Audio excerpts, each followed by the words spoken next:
common injuries that we see in the clinic is hamstring injuries or hamstring tears, hamstring strains. We see a lot of footballers, we see a lot of athletes who injure their hamstrings in their chosen sport.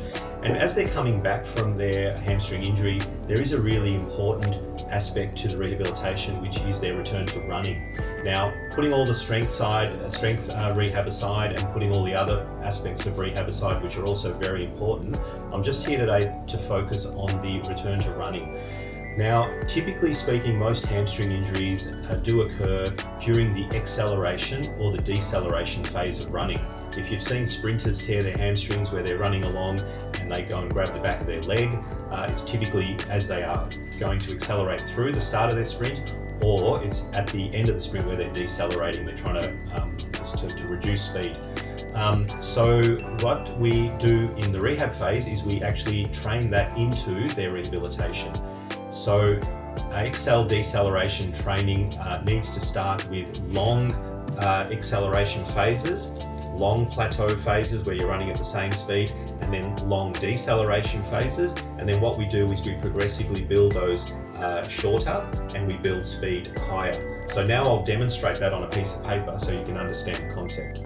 So when we start the accel decel program, what we want to do first, and you have to obviously be cleared by your physio that you can run, is we start with a warm-up. Now that might be 1 to 2 kilometres, so 5 to 6 laps of an oval, just at slow speed, to get your body ready for the next phase, which is the accel decel part of the program.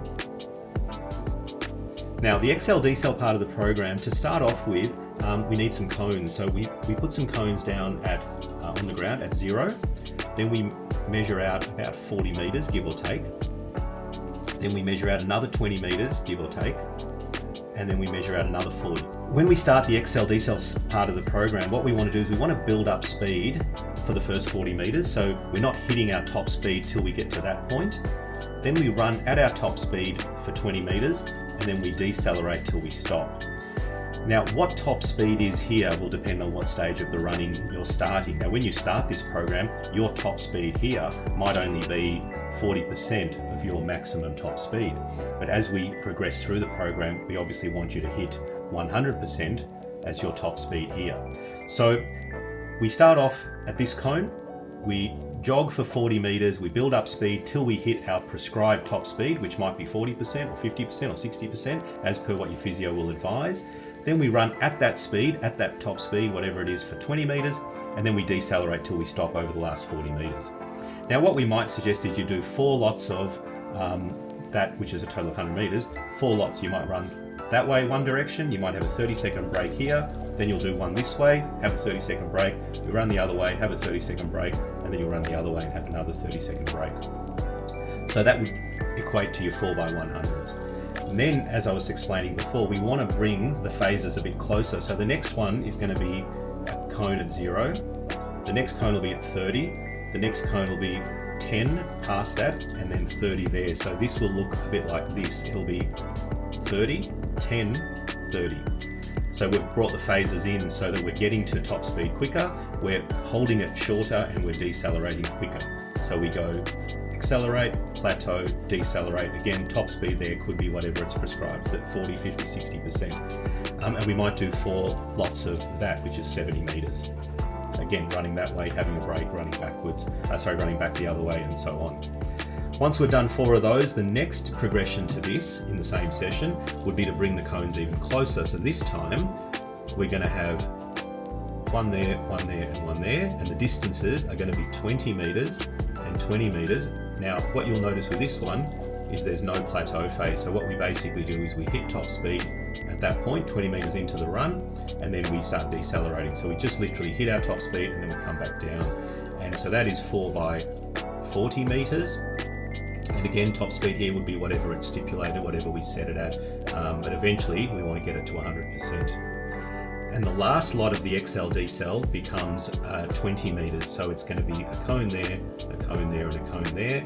And the distances are going to be 10 metres and 10 metres, so it's 4 by 20 metres, and you're basically taking 10 metres to hit your top speed, and then you're decelerating till you stop in another 10 metres. So again, run one direction, have a 30-second pause, run the other direction, and you've got 4 repetitions of that. So that forms a part of the Excel, and what you can see is we've gradually had longer acceleration phases, longer plateau phases, longer deceleration phases, and we've progressively brought them in to get you rapidly accelerating, rapidly decelerating.